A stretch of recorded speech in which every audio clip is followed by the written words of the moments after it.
Hello, and welcome to episode 5 of Series 1, The Peoples of Chult. I'm your guide, Graham, and this is Lore Diver, the podcast about lore, or world building, and alternative takes on all that good stuff that can help you, improve your game. So, what is tonight's subject? Tonight, I am diving into the lore of a well-known but seldom used or understood people, the Yuan-ti. Not even sure if I'm pronouncing that right. I hope that I am. Anyways, so they're one of the oldest original creations in Dungeons and Dragons. Like, they made their first appearance in 1981, which is pretty wild. But they've never really sort of had their history, nature, and all that sort of stuff used to its full extent, or significantly, or even much at all. Even though they've managed to make it through every edition since their introduction, which is pretty impressive. There's a lot of original creations that sort of come out in one edition and stop there, but the Yuan-ti have managed to go the distance, which is amazing. So,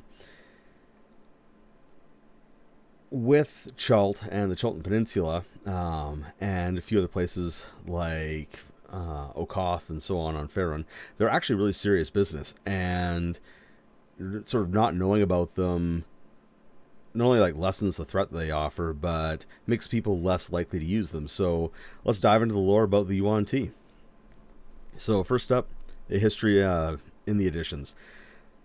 First edition, Advanced Dungeons and Dragons, The Arrival. So 1981, the Dwellers of the Forbidden City drops. It's a module. It's loosely set in sort of like an Asiatic coded location, and it introduces the Yuan-ti. They're the big bad guys in it. It brings us the Abominations, the Half-Breeds, which are better known as Malisons today, and the Purebloods. And for one reason or another, this takes off, in part because the actual module itself was very well received and is actually referred to as being how its writer, whose name I can't remember right now and didn't write it down, one of those days. Anyways, they credited this module with them actually getting into work at TSR. So it's not entirely surprising that when the Monster Manual 2 dropped, all of a sudden the Yuan-ti were in it. Now, this is also a time when Dragon Magazine was very active and was doing a lot of the legwork for expanding on and developing monsters, which was pretty awesome. A lot of stuff like that wasn't normal yet, and there was Dragon Magazine doing the business. So Dragon Magazine issue number 151 expands dramatically on the Yuan-ti, way past anything I've actually seen for any other monster yet. The person writing it was clearly hugely into it. Okay, so it had the three originals, the Abomination, the Malison, and the Pureblood. And then it also introduced the Histashi. And I'll talk about the Histashi in a moment because, man, it was such a bad idea. But anyways, and this was all actually linked into Karatur, because initially the Yuan-ti were not a Western or European coded creation. They still really aren't, but they're in those areas of the Forgotten Realms. Originally, they were over in Karatur. They were in the south, and depending on the artist and depending on the vibe, sort of had an East Asian or Southeast Asian coding to them, up to and including them fighting with katanas and stuff like that. The other big thing that came out, of course, in this edition was that they were immune to mind-affecting spells and psionics, which, even though those things weren't huge yet in the game, it was something that they were immune to. Kind of strange. Anyways, so the original lore, this all comes from that Dragon Magazine number 151, and it is a hell of a ride to read. It opens up with an ancient and mad god whose name I am not even going to try to pronounce. It's like Shaterskakakik or something along those lines. So I'm just going to call him I'm not even going to call him anything. I'm just going to call him the Snake God. So the Snake God creates Ophidians. And the Ophidians I talked about them last week. They're these horrible little snake humanoid things that can transform other humanoids they bite into more Ophidians. And he loves it. He's unleashing these things in the world. He's this horrible abyssal god, and this is his bag. Then, for some reason, evil humans looking for power start worshipping him. And they get guided in the creation of the Black Broth. And the Black Broth is the formal name for the transformative potion that the Yuan-ti create to transform non-Yuan-ti into Yuan-ti or into Yuan-ti useful creations. Except for it didn't quite do that at first. At first, drinking it produced histashi. And the histashi were like this freaky human snaky thing that was still bipedal and had like a rooster comb, and it just looked awful. Like, if you look up a picture of this thing, you'll look at it and wonder why anybody would have drawn that willingly. It looks awful. And they were insane. They couldn't think. Let's see, I got a question here. Histashi. It is spelled, let's see if I find a place I spelled it right. Histachii.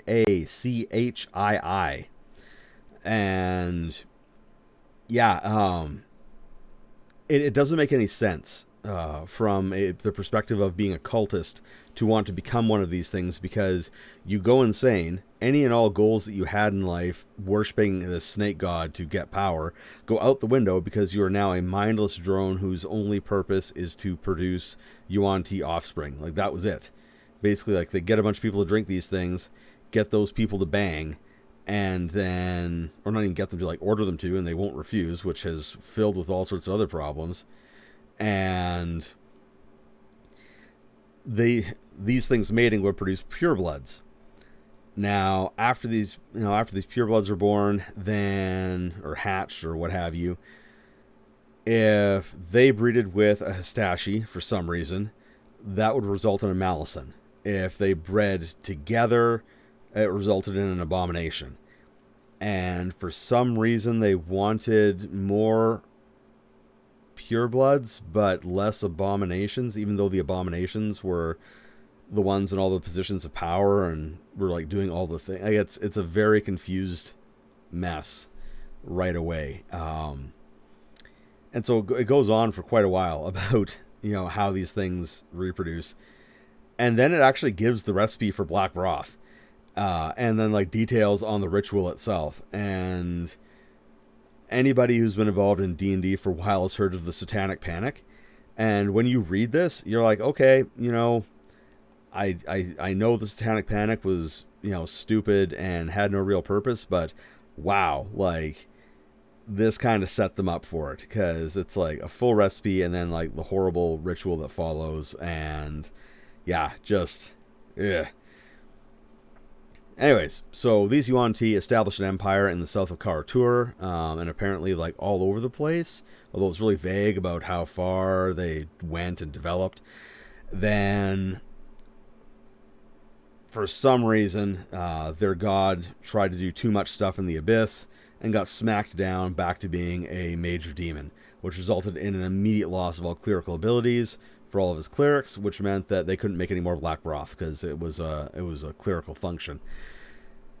So that should have spelled the end for the Yuan-ti, right? I mean, all they can do now is create abominations. They don't want to create more of those. They don't want to create more malisons. So that's the end? Not quite. First edition added in one of those sort of like asinine things that first edition did, and every 1,000 years, which would probably coincide with every time your adventurers encountered the Yuan-ti, there was a perfect alignment of the stars, which would allow their clerics to draw on the power of the abyss directly to create black broth, to create more histashi, to create more purebloods, and they'd all just lay low in the 1,000 years in the interim before all getting together to do this again. It was really terrible, especially because like the Yuan-ti have super long lifespans. Like, they'll make that 1,000 years easily if nothing kills them. Meanwhile, the histashi only have human lifespans. Like, they'll live like 80 years tops, assuming you remember to feed them. And they're just there to be breeding machines. So it's a mess. So in effect, in first edition, the original Yuan-ti were a one-off foe. They were located over in Karatur, and I say they were a one-off simply because they can't take the heat from any sort of long-term conflict that would result from encountering adventurers. Um, like it states, they need to avoid open conflict. They don't have the numbers. They don't want to get into fights. That means that they don't they're not going to become that long-term threat, because the minute enough adventurers sort of get ticked off with them and get interested in them, then they're done. They'll be found out, killed off, and be a speed bump in the history of the world pretty quickly. So on to second edition. So second edition, perpetuation forwards. We see the traditional triad of the Abomination, Malison, and Pureblood in the Monstrous Compendium. The Histashi, though, even though they're an essential part of the biological processes of the Yuan-ti, they don't make it. They're not in the main book. They get relegated to the Karatur supplement, and they don't even really get into the reproduction cycle in second edition. They're sort of like, yep, Yuan-ti, go. About the only really big thing that happens with them here is the first psionic versions of them appear in the Complete Psionics Handbook, and that's it. It just sort of peters off. 3E, the beginning of something wonderful. And I don't say this lightly.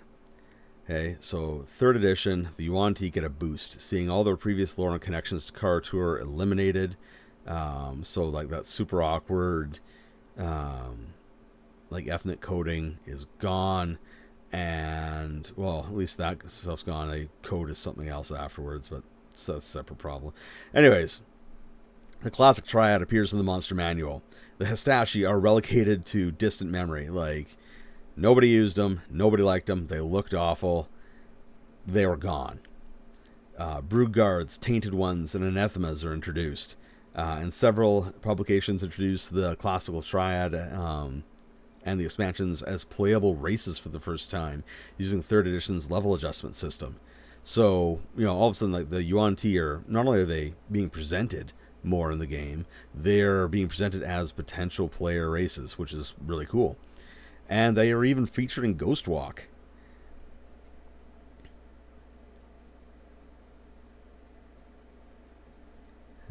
Let's hear. The Yuan-ti mutated and the Histashi are extinct now. Depends on whose lore you're following. Yuan-ti may have indeed mutated and the Histashi are gone. That would actually be a very, very good explanation for why they're gone. Personally, I think they're gone simply because the writers looked at them and were like, these are awful. I don't want these back. I would like to read, though, where that is. So if you could post that up, that would be sweet. Because if I miss something, I'm always up to learn about it. All right, so let's see here. 3.5 edition. Hey, this is the Renaissance. This is where, it all comes together, finally. And this is the biggest boost the Yuan-ti see right up till today. So, the Monster Manual 1 is reprinted and updated. Boom, the Yuan-ti are in it. Monster Manual 4 comes out. More variants of them. The Serpent Kingdoms and the Grand History of the Realms books, they come out and cement them in the Forgotten Realms as a big bad. They're an influence in the area. It locks in the lore. The comment I was just making it down. Hey, that's fair. That's a legit plan that you came up with there. If they've mutated and the Histashi are extinct, that is 100% solid and literally better than what's about to happen after third edition or 3.5. So, so the Yuan-ti, they get it all. Like the Serpent Kingdoms and the Grand History of the Realms, just slam it home. Seth and the Sirach, all that sort of stuff starts right away, and it is immediately a smooth ride, which is insanely rare. Normally, when I'm reading D&D materials, not just D&D, like when I'm reading any role-playing games where there are post-initial creation additions into the game, it's always very clunky. It's sort of like, on this continent nobody remembered forever because it was surrounded by dragon mist or something. They were there, and now they're back. It's always this really like awkward, kludged, like we wanted to add this in order to try to like get some more mileage out of this setting sort of operation, and that wasn't the case here. This was smooth. This was this like they dipped into the deep history of the realms. They came up with the creator races. They assigned a whole bunch of monsters and creatures to them, which suddenly, these were no longer just monsters that were coming out of nowhere. Now they're monsters that are actually, like in the game for a reason. They were created by all these creator races for the wars and conflicts and daily struggles and whatever they had going on. It's fantastic, and it was smooth, so smooth. The lore change completely abandons the Histashi and introduces all the Yuan-ti as creations of the Suruk.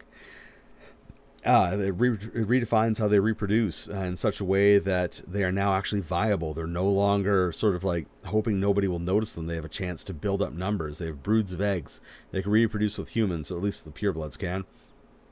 Okay, and the Black Broth is still an option.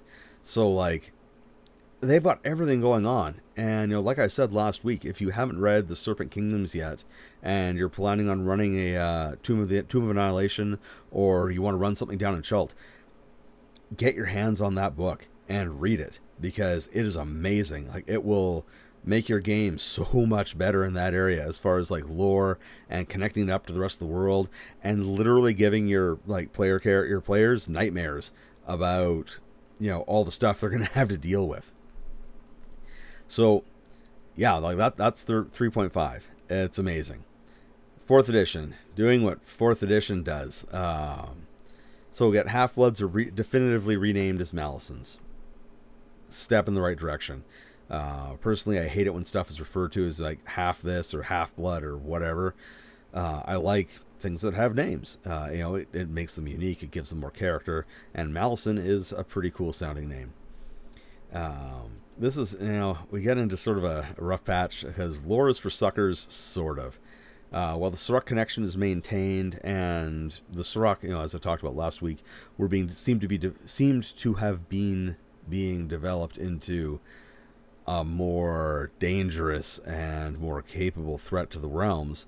The connection to the Yuan-ti kind of got a little bit more, not tenuous, but not even like so much played down, but just not as important as the Suruk themselves being there. And part of this was they brought in the Naga and the Lizard Folk and all these other groups that they created and balanced it out, which was a good thing. But it's sort of, they backed away from a lot of like how do the Yuan-ti, create more Yuan-ti, all that sort of stuff. They backed away from that. Then they introduced Zahir. Zahir is set by a different name. I guess they were sort of trying to fully break from some of the more problematic elements of the Forgotten Realms, one of which is that because it was originally designed as a alternate Earth, quite literally, that the Emeskar reached through to another Earth, like our Earth, or at least an Earth that has, active gods, grabbed a bunch of ancient Egyptians, and then did it again, grabbed a bunch of ancient Sumerians, and used them as a slave force, which brought Sumerian and ancient Egyptian gods to Forgotten Realms. There's a whole bunch of stuff. It's a whole other show. But Set came through with that, and he was sort of getting involved with the Yuan-ti in 3rd edition and 4th edition. He's now their major god. He's replaced Seth, and he's going by Zahir instead of Set. So you got a question here. Reach through the Stargate. Yeah, that's actually pretty much it. I'm pretty sure that if Ed Greenwood really wanted to, he probably could have gotten a couple of bucks from the Stargate franchise, because it's more or less exactly what happened. They built a giant magical gate and went through it, brought a bunch of people through, and then like had magic that was powerful enough to set up a magical wall against other gods coming to the planet to prevent the Egyptian and Sumerian gods from coming to get their people, which is like a pretty impressive feat by itself. Um, yeah, so Set has basically taken over the Yuan-ti, and that's where 4th edition sort of died off. And into 5th, so 5th edition, so much lost, so little gained. At least to me, 5th edition has the worst combinations of the previous lore for the Yuan-ti going on. Largely, it's because it's re-embraced the 1st edition background, dropped the Sirach, and the connection to the realms has really lost its quality. Like when 3rd and 3.5 were rolling, the Yuan-ti were like deeply interconnected with the realms, their deeper history, and a bunch of other stuff. Now it's not as good. They're sort of back to being a generic Snake Man operation with like, oh yeah, they had an evil empire in the distant past.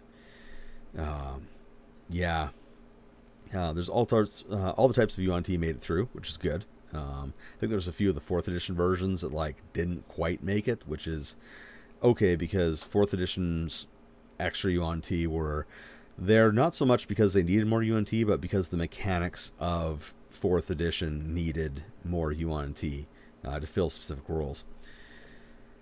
And finally, their religion just doesn't work anymore. Like it was sort of dodgy before, but now within the constructs of 5th edition, it's really sort of broken. And what it is it's a power inversion. That being the Farunian gods and gods in general on Toril have a symbiotic relationship with their followers. In order to have power, position, and even to, be alive to a certain extent, the gods need worshippers. The number of worshippers you have and the quality of worshippers you have sort of indicate how powerful you can be. And the Yuan-ti don't have they see their gods as tools, and so their gods are scared of their followers because they know that their followers will drop them like a hot rock the minute that they feel that they no longer match their needs. But it's also, it was clerical function to create new Black Broth, to create Yuan-ti, and gods are still gods. I mean, under this sort of thing, this would be a case of like Lulth being afraid of the drow because she knows that if they stop worshiping her, that maybe she's afraid of them. She knows if they stop worshiping her, she's going to lose what power she has. So she keeps them just like absolutely fearful all the time for everything. And in this case, it's like the gods are afraid of the Yuan-ti, and there's so few Yuan-ti that they should sort of be scrabbling after them, maybe, or at least like showing the flag and like showing them like, hey, it's great that you think that you can use me as a tool, but here's the thing: you're mortal, I'm a god. Let's play rank paper scissors here. Oh, I win. So yeah, there's some issues with that around there. So that's the history within the editions. So let's crash on into history in the campaign setting. So a good rule of thumb for this is where the Sirach went, so did the Yuan-ti. I'm not going to rehash their entire history across the entire world here. I covered a good chunk of that last day because the Sirach needed that sort of scope to understand them. And I want to focus more back into Chult and the Chultan Peninsula in this case, for their history. So, all the way back. So, Days of Thunder, minus 33, 500 DR. The Yuan-ti take over Mareschalk. Mareschalk is roughly where modern Serpentes is, and, it's about in the middle or so of the Chultan Peninsula. And, yeah, like the Sirach basically, they go away, die off, go into torpor, become liches, all that sort of stuff. The Yuan-ti take over. And they actually do a good job. They managed to go until like minus 2400 DR, so that's 6,000, 9,000, it's 9,500 years without falling apart, which I think is like a new record for an evil monster civilization to not immediately eat itself. And it didn't even collapse because, they were evil or that they weren't orderly or they weren't capable of being a civilization. It collapsed because dragons came from the south and burned everything to the ground. Like, all the ruins of Yuan-ti cities and settlements and stuff like that that people find in this area, there should be signs of dragon fire and dragon battle, because that's how they went down. Dragons, as if you ever read through the Grand History of the Realms, you may notice that dragons tend to be the end of a lot of civilizations. Like, I don't know if it was just sort of a quick writing crutch that nobody caught, or if they just legit liked dragons that much, but dragons ended a lot of stuff, and Mare Shulk was one of them. So Mare Shulk is now collapsed, but the Yuan-ti are still there, and remarkably, still fighting with Ubteo. And you may remember from way back in episode 1, I talked about how Ubteo had imported Quaddles to carry out his battle because he didn't want to use the local humans for some reason. And that's when this happens. So dragons scorch the place, then all of a sudden Quaddles show up and start attacking the Yuan-ti as Ubteo attempts to, drive them entirely off his peninsula, or at least keep them out of his jungles. 1,000 years of battle follows, and it ends up stalemating roughly along the Hazur Mountains. So that's like modern Thindol, Tashlar sort of area, as a natural boundary between Ubteo's controlled lands and Yuan-ti lands. And for a group that has lost its main cities to Dragonfire, that's a pretty impressive. That's a pretty impressive thing. I got a comment here. Dragons are in the name. They are in the name of the game, and to be honest, they don't get used very often. So they did finally see that heavy usage here. So yeah, that's pretty much it for many thousands of years. You've got the Tearfall event. You've got the Tearfall has happened. You have the Sundering that happens as it travels backwards and forward through time, all that sort of good stuff. And we fast forward 20,000 years to minus 3,000 DR. And all of a sudden the Quaddles start dying in droves, and the Yuan-ti are on the move again. Now, this is something that's not explained in any of the books that I've been able to find, because information about Chult is, trying to get it is like pulling hen's teeth. It's extremely difficult.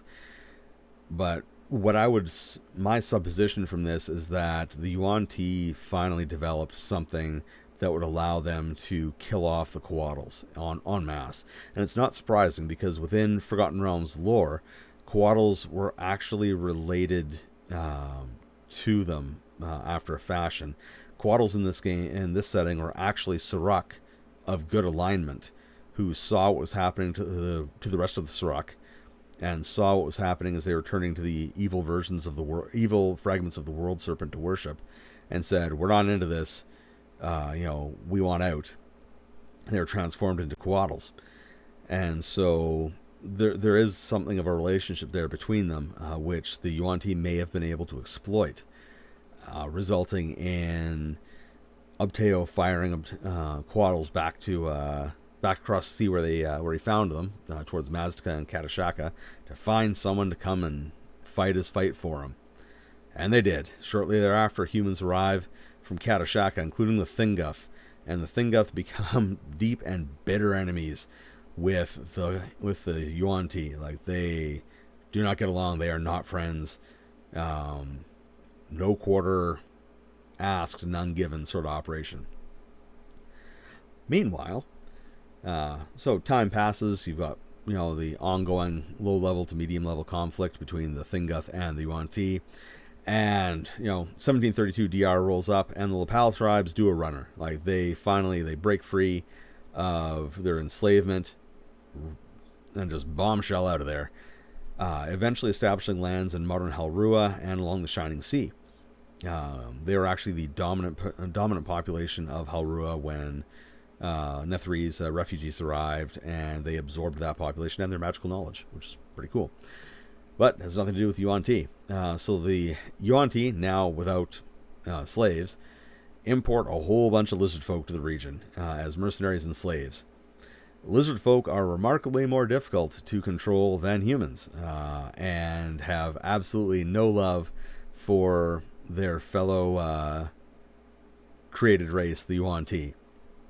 tons of them escape and form communities in the Rethild and other locations. So this is where the lizard folk are introduced into Chult and the Chultan Peninsula. They're literally escaped slaves and mercenaries who decided they didn't want to fight for the Yuan-ti, and who can blame them? The Yuan-ti are awful. So, minus 690 DR, you see La Palia. It's horrible pronouncing that. It gets established to help fend off the Yuan-ti. Basically, it's all the Lapal tribes come together, form their own little nation, and they're quite happy and start fighting off the Yuan-ti. Minus 304 DR. This is when it gets real again. So everything's been low-level conflicts. Nothing's been super serious. There's no technical Yuan-ti kingdom anymore or empire. Life's been good on the peninsula. Not anymore. So Seth, who was at that point not a god yet, but was actually an avatar of the god Mershok, establishes Serpentes. Okay, he rolls up. He says, "Hi, I'm in charge because I'm the avatar of your god. End of story. It's time to get the let out. We are going to kill all these humans, conquer this place up, and you're going to turn me into a god." And they do it. And why do they do it? Because he stays and is a literal god emperor. So at this point, this is when things start going south for the Thinguth. They've got a civil war that kicks off very quickly over between the Ashowe and the Tabaxi. So they've lost a lot of their support. Ubteo has taken off and is doing whatever, wherever, and has stopped caring about his human followers. And all of a sudden they're faced by organized, disciplined, and motivated Yuan-ti who are being led by the avatar of their god. That's a bad day on the battlefield by any standard. So shortly thereafter, so basically, not even quite one human generation later, after a millennia fighting them in minus 289 DR, the Thinguth are defeated and enslaved by the Yuan-ti. They do not make good slaves. They do not make obedient slaves. It does not expressly state that. However, their status as being treated as lower class almost literally everywhere would indicate that they refuse to go with the status quo and adapt to their new life under the boots of their scaly masters, which would tick off everybody. So I'm hoping that they write about something about the Thinguth that's canonical, coming into this new stuff that got coming out. See how they're doing.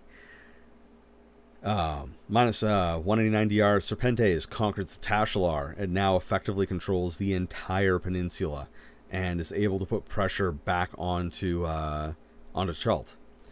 Fortunately, this does not last.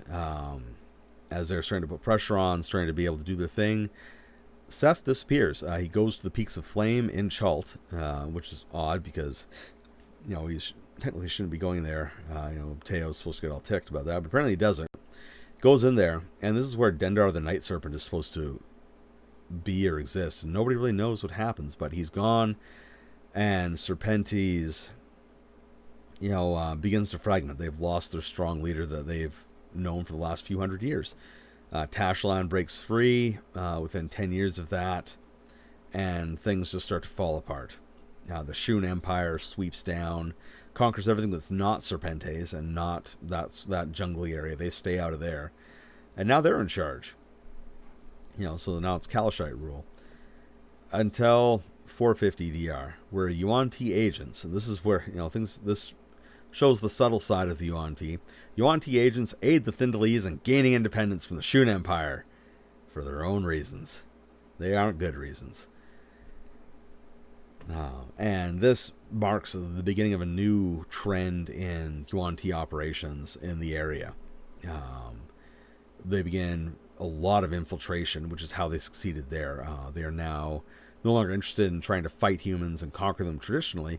Now they are getting their agents in place. They've got tainted ones, they've got purebloods, they have abominations who are magically disguised as humans, and they are placing them in positions of power and authority all through the human nations around them, which leads to a lot of paranoia, which, if people have played Neverwinter Nights or experienced Samrach. I think you can go there in one of the Baldur's Gates as well. Everybody seems paranoid, and that's why. Like, they're afraid of snakes, they don't like snakes, and they're paranoid about, the Yuan-ti. And that's because this happens. And it is serious business. In 605 DR, Yuan-ti are uncovered. A whole bunch of them are uncovered in Thindol, and a mass panic ensues. And like by mass panic, I mean like blood in the streets, neighbors killing neighbors thinking that they're Yuan-ti, the country basically fracturing in half, and a whole flotilla tries to get to Nimbril, which is where some Netherese wizards went to after Netheril fell, to try to get help. And they end up broken up on the rocks, and so they get saved, and some wizards agree to come help them. And this eventually leads in the next year, 606, to Samrach being established after the wizards drive out, theoretically, all the Yuan-ti. And paranoia just continues from that day forwards, especially in Samrach. In 1056, a lich named Antilar gives a giant middle finger to the Yuan-ti, because he's from Untersir, a fallen city, hates the Yuan-ti, and shows up, unmasks an abomination who's disguised as an oligarch, even though he knows he's likely to be captured, and he is. Like, he ends up captured and locked in a lich coffin, which is like this like iron coffin bound with magic and runes and stuff, designed to hold liches, which is one of the coolest things I've read of that I cannot find stats for and need to stat quite badly.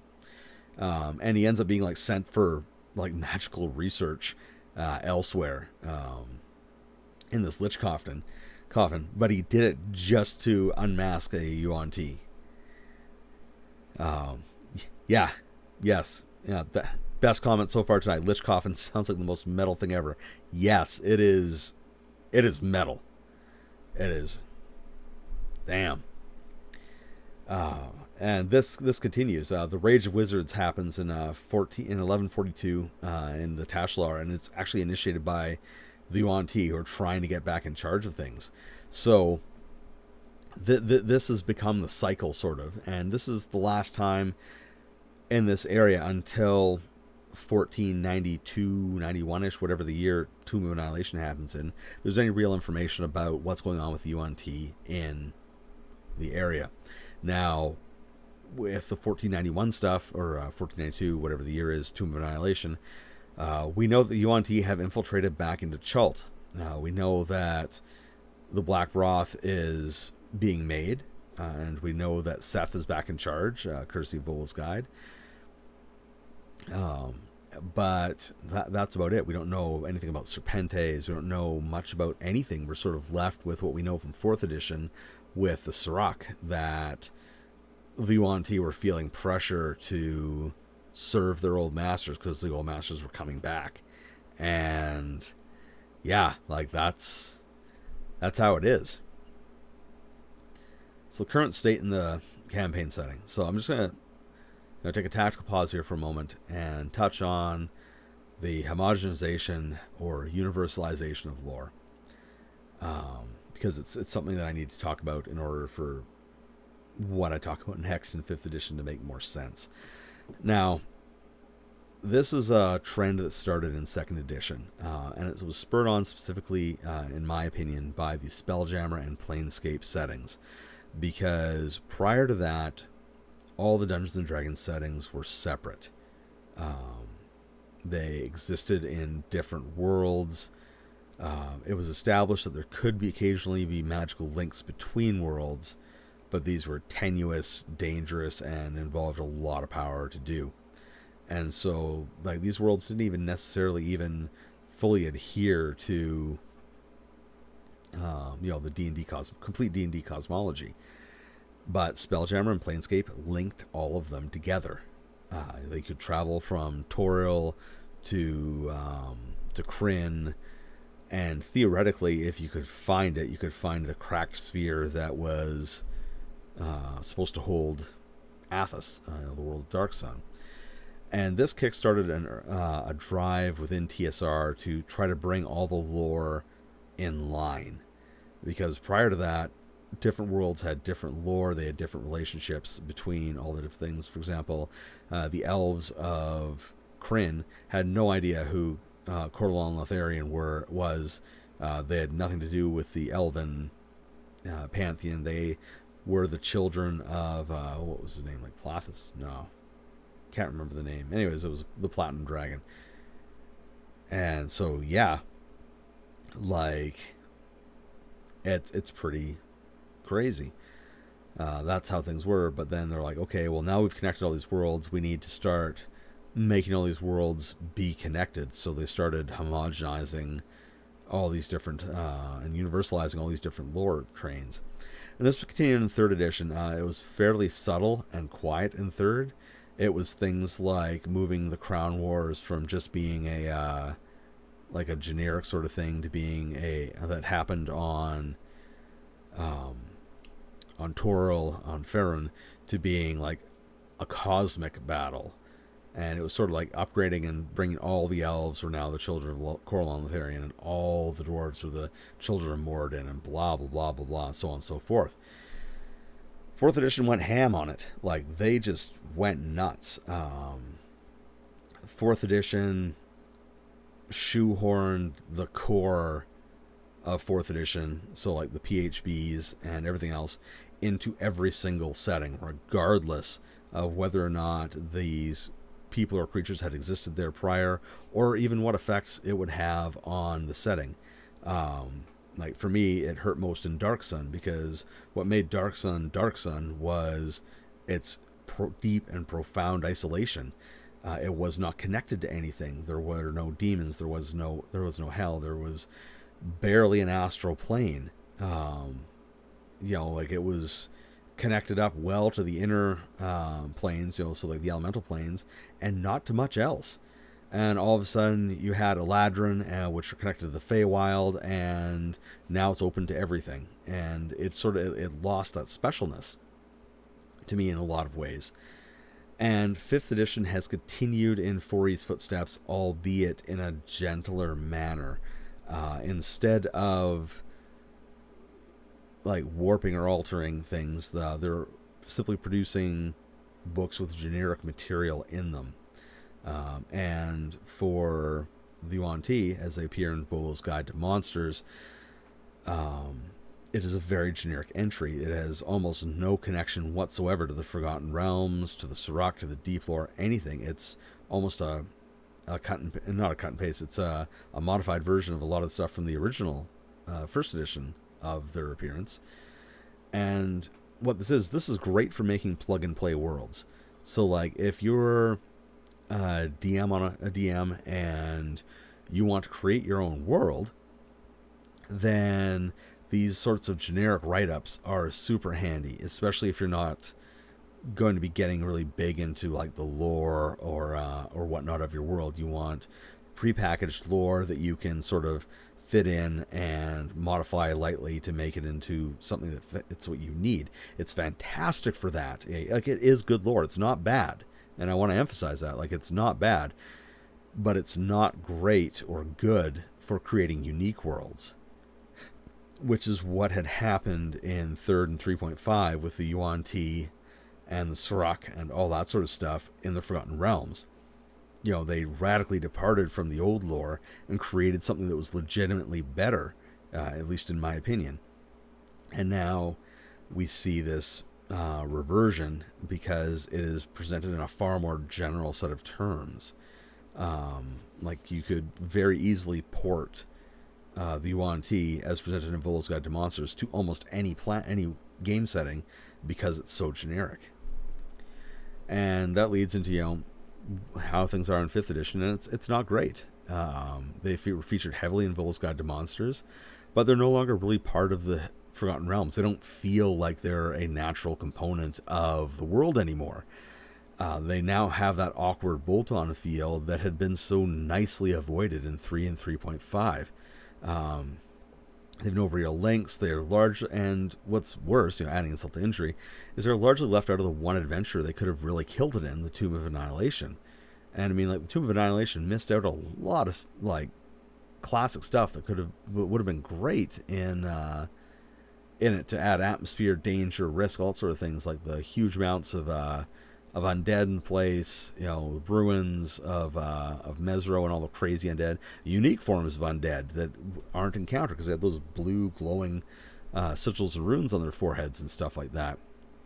And the Yuan-ti, like, they are the OG enemy of the area. Like, there's them. That's it. And they barely made an appearance. Like, yeah, they were there, but they were barely ancillary bad guys. They were there to just barely support Raz Nisi, and it didn't feel great. Like, I was like, so this is it. Like, this is how you're gonna use, an enemy who for this area is absolutely iconic, and barely an appearance. So yeah, that's the state of things here in 5th edition right now, at least in my humble opinion. Now, my take on how things could be done, how things could be improved, how to bring it all together and make the game better. So the first thing in my mind is to revert to the 3.5 era lore. It was better. It was more tailored to the Forgotten Realms.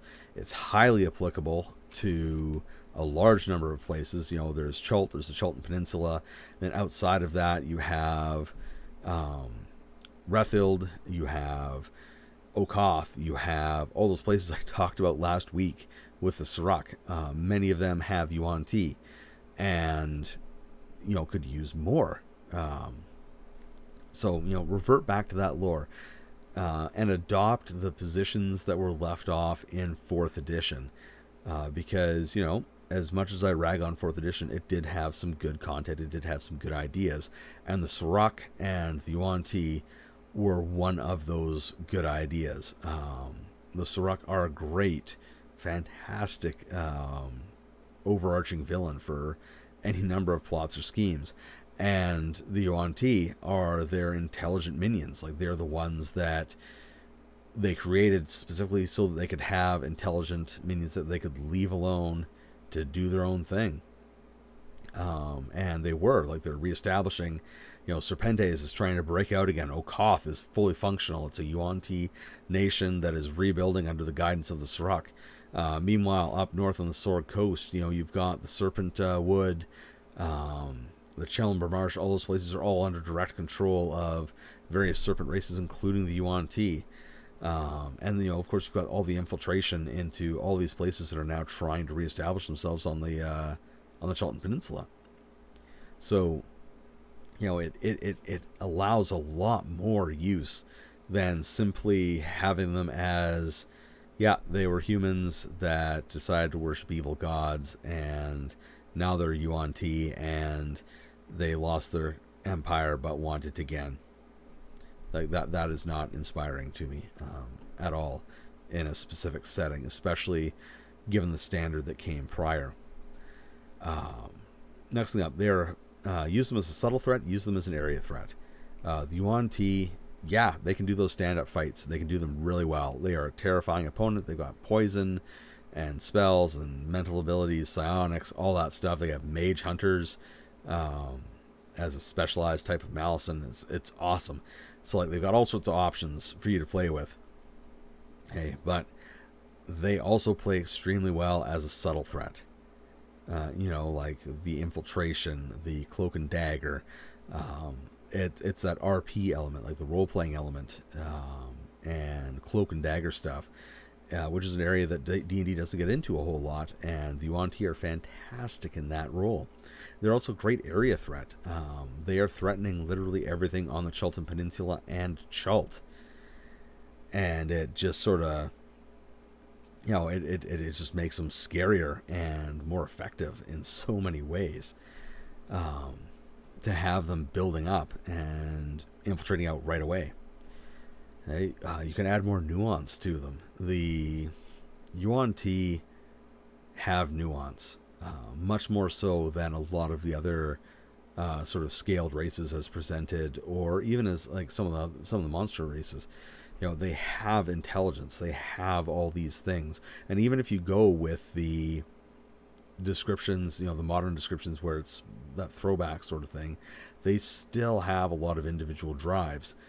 And you can add that touch of nuance to them. And we even see that in one of the Adventurers League adventures for the Tomb of Annihilation. The players encounter non-hostile Yuan-ti. I believe it was some purebloods and maybe an abomination or two, something like that.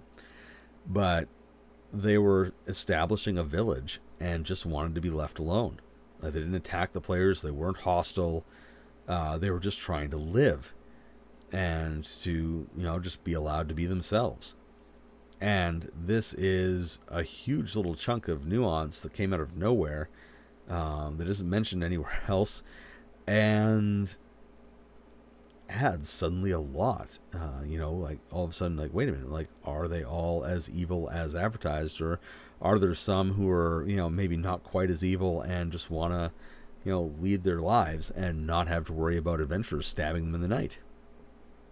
Which sort of leads up to the next idea, which is that if you want to play as Yuan-ti, there's a lot to do.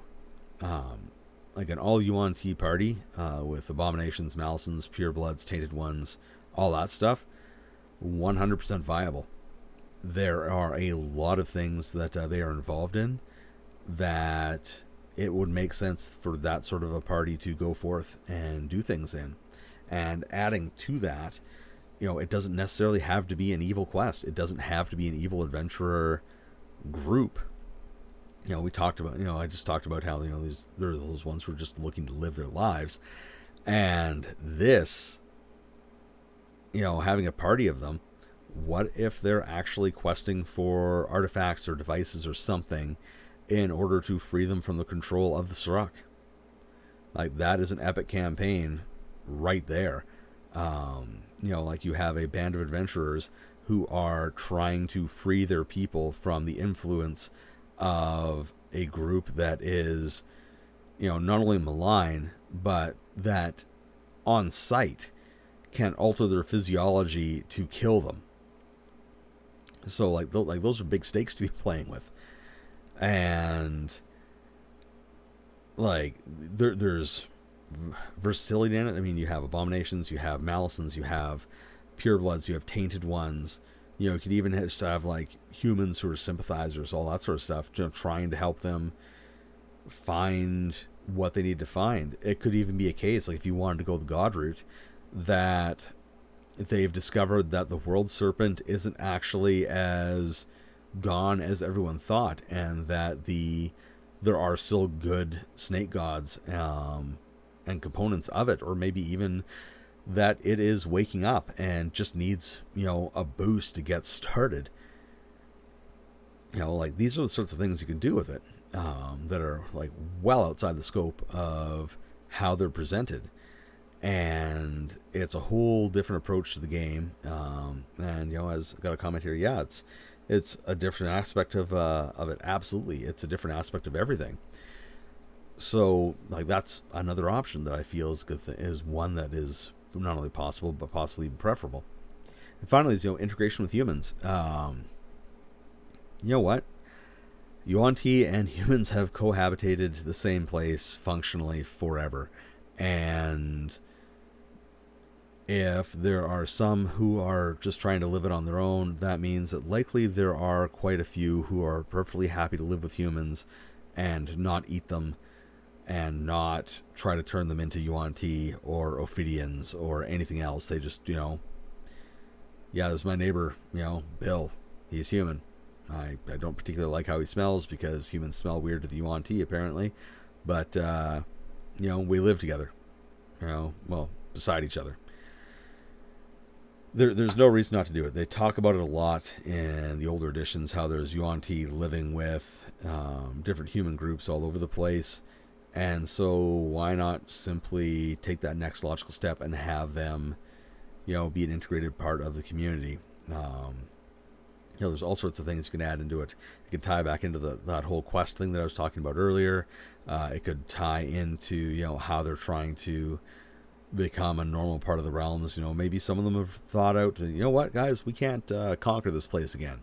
There are too many humans. They have too much magic, and it will take us the next 400,000 years to get our numbers up to a sufficient amount that we could challenge them. But by then there'll be even more of them, and they'll probably be in outer space with lasers. So, why not try to join the normal world instead of just conquer it? So, there's options, and with Yuan-ti, that's my take on how I would approach it.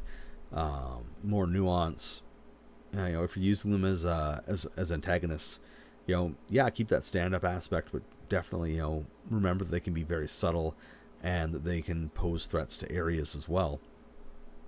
Give them that nuance. I live for nuance in gaming. A lot of people do. A lot more people do now than ever before, and people want nuance. So give them nuance when appropriate. It's not always necessary, but it's nice when it's available.